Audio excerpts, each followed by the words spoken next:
वाणिज्यिक स्वरूपात MD truck तयार करणाऱ्या टोळीचा गुन्हे प्रकटीकरण शाखा कक्ष 4ने पर्दाफाश केला आहे। या कारवाईत 2 महिला व 11 पुरुष आरोपींना अटक करण्यात आली असून सुमारे 6 किलो 737 ग्रॅम एमडी ट्रक व ड्रग निर्मितीसाठी लागणारी रसायने जप्त करण्यात आली आहे।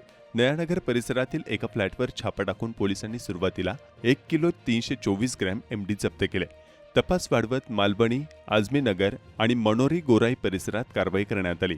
आरोपींकडून sodium hydroxide, hydrochloric acid, acetone, chloroform यांसारखी रसायने तसेच ड्रग तयार करण्यासाठी लागणारे साहित्य हस्तगत करण्यात आले।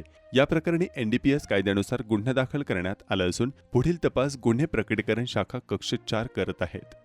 भाईंदर वसई विरारच्या गुन्हे शाखा क्रमांक 4ने 4 एप्रिल रोजी एक महिला आरोपीला अटक केली होती आणि त्याच्याकडून 1 किलो 300 ग्रॅमच्या आसपास एमडी जप्त केला होता आणि त्या प्रकार नयानगर पोलीस स्टेशनला गुन्हा दाखल करण्यात आला होता। त्या गुन्ह्याच्या तपासामध्ये त्याने एकूण 10 आरोपींना पुढं अटक केली होती आणि त्यामध्ये 6 किलो 700 ग्रॅमच्या आसपास एमडी जप्त केला होता।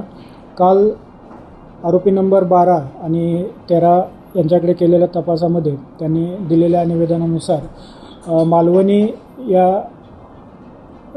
एरियामधील 2 ठिकाणी काल गुन्हे शाखा युनिट 4च्या पथकाने सर्च केले तर 2 गोडाऊनमध्ये आपल्याला एमडी तयार करण्यासाठी जो रसायन आहे ते जवळजवळ 255 लिटरच्या आसपास रसायन मिळालं आणि तिसऱ्या ठिकाणी गोराई मनोरे गोराई बीच या ठिकाणी एका फार्म हाऊसमध्ये आपल्याला पूर्ण सेटअप जो आहे एमडी बनवण्याचा तो सगळे इक्विपमेंट वगैरे आपल्याला काल मिळालेले आहेत।